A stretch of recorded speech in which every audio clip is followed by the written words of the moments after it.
What do you do confidently now that made you feel weird in the past? Asking people to pay back money they borrowed. Next step is to be confident in telling people no to lending them money. I'm not completely opposed to lending money, TBH. But something my dad used to say is, only lend money to a friend if you could never have it back and still be fine. If you can do that, there's nothing wrong with helping out a friend in need once or twice. Of course, if they don't pay you back when you ask them to, that's when you stop lending. Walking down the street, realizing I was going in the wrong direction, and making a U-turn without pretending to have forgotten something. Same here. My old tactic, since the cell phone era began, was to stop in front of some building, look around like I was waiting for someone, and pretend to call or text that person until I was certain that anyone who might have seen me was well out of distance before turning around. I just say for duck's sake and turn around. Generally I turn around because I've forgotten something. And then everyone in the area knows my pain and gets it. This is the key. Just own it and know that literally everyone around you understands. Humanity. Edit, I get it, no one cares about anyone. I just meant they'd understand if they even notice, lol. Going out for a meal on my own. Once you work in a restaurant you realize how many people come in alone, it's no big deal. Definitely agree with this, I waitressed at breakfast and dinner places and never judged any tables for coming in alone. Doesn't make sense, I was so uncomfortable with it for so long, but it's really enjoyable. Breakfast alone at a greasy spoon with a cup of coffee and some bacon and eggs is heaven. Wear a mask over my face entering a bank to get the money. Me too. Now I just need to get more confident about the gun, the attention it brings is just too much for me right now. Go out in public and be around crowds. When I first started using a wheelchair, I was hyper aware of people staring at me, avoiding getting near me, or acting strange when interacting with me. Decades of being a wheelchair user have desensitized me to all that, hardly notice now. Thank God to hear this. Due to a procedure, I was temporarily in a wheelchair, and boy do I have even more respect for anyone on wheels. I felt like I was in the biggest fishbowl just getting groceries. I was a total pariah and stared at, and exactly the same as you said, how weirded out people got talking to me. On the flip side, everybody ran to get doors for me or carry something I was perfectly capable of carrying. So glad to hear the awkwardness goes away. I had to be in a wheelchair at EDC, and I got so many more hugs and candy than I've ever gotten before. The worst part though was the way people seemed to pity me. Don't know how many times I got told how brave I was. I hate it when people say you're so brave, like yesterday at a doctor's appointment I was in a wheelchair and nurses standing around would tell me I'm so brave. I also had to get a full body scan and had lay still for 10 minutes and they would keep telling me I'm so brave. I had to get in for like a million other times, so I just sat there normally, but she kept telling me I'm so brave. I'm tempted to go to the dictionary and cut out and burn the word brave. Serves you right, you duckin' pussy. Buying condoms. I remember being 15, trying to buy condoms for the first time. I wasn't even sure if I legally could buy them. I was 16 in the UK, I was still in my school uniform and everything. My friends were giggling and both trying to make me feel better and also poking a little bit of fun. But although I was embarrassed, I told myself if you're not mature enough to buy condoms, you're not mature enough to have sex, and obviously, I wanted to have sex, so I forced myself to put on a brave, confident face and just bought them. I went to the counter by myself. Didn't get it, so I assume it's not illegal to sell condoms to minors.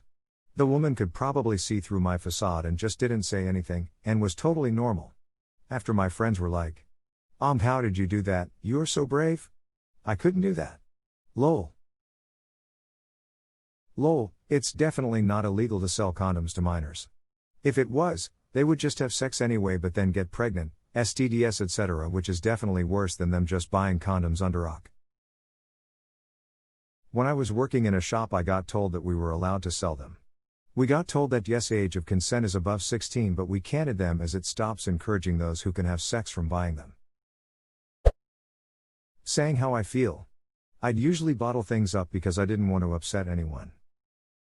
No more storing up the anger till I explode. If any of you does something I don't like, you're gonna hear about it. Alright? Crowd cheers, and if you really tick me off, I'm gonna run you down with my car. Crowd gets worried. Va han diddly hicular murderino. Swim without a shirt on. My sisters made fun of how I looked without a shirt on when I was like 12, and it stuck with me for years. Just the other day I went to the beach and realized that I finally don't care anymore. I was that way too. I finally realized that Therese people not wearing a shirt that are in much worse shape than me, so I finally said screw it.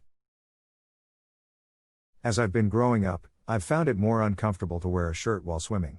It sort of sticks to you and it's annoying to get it off. One day, I forgot my shirt, so I just swam without it. It was great. Rash guards. They're shirts made of swim material. I need mine though because I'm so pale. If I miss my sunscreen window, I'm roasted. They're awesome, also extremely useful when diving. More layers are very nice when the sun isn't on you. Pee without asking. Slightly unrelated, but I used to tutor kids high school and below in math. When you talk with them, you realize how much your day-to-day as a kid in school legitimately feels like prison. You're told where to sit, what to do, where to look, where not to look, when to eat, when you can drink, and asked to pee. If you're caught losing your attention at all during that 8-hour block, then someone yells at you. Then when you get home, you have to do work from the rest of the day. Being an adult is rough sometimes, and it's extremely difficult when you've got actual devastating problems, but for most adults it's much nicer than school was. I wouldn't trade my current life for a second. Now that you mention it, neither would I. Peeing freely, going to get a drink when you need it, no one stopping you from changing your tampons.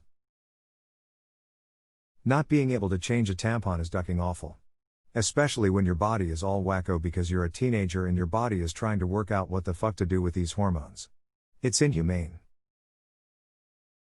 Can't you just hold it? Middle school health teacher to girl in my class.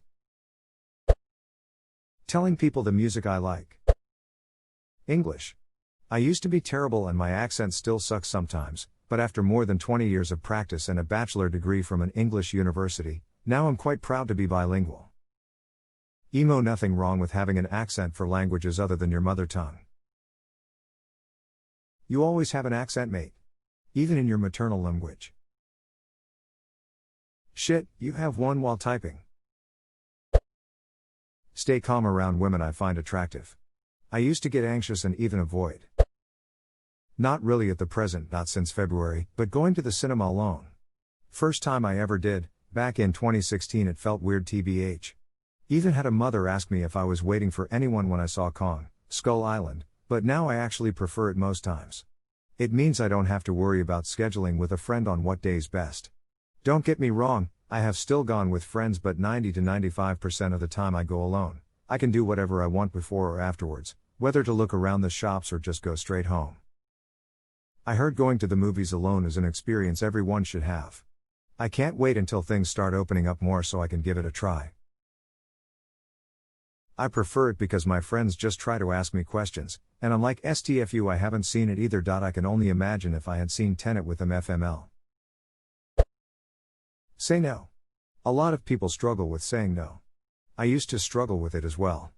I got a lot of advice to be unapologetic. You don't owe anyone anything. You don't have to give a reason to say no. That is stupid advice. That is obviously going to harm your relationships. Instead, I realized that most people are reasonable. I present my case in a way that the other person can understand it and explain why I need to say no.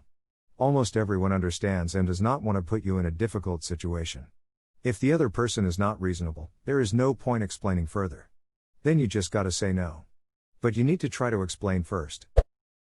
So many things. Getting older and caring less about what people who don't matter to me think of me has been extremely liberating. I've also learned that most people aren't actually paying attention when you do something stupid or embarrassing. People are usually off in their own little worlds. I was a very self-conscious and eccentric child, but adult me has fully embraced my weird side, and it's wonderful. I am who I am meant to be, and am surrounded by amazing people. Most people aren't actually paying attention when you do something stupid or embarrassing. People are usually off in their own little worlds. Many, in fact, are probably reliving their own stupid and embarrassing moments in their head and cringing at them.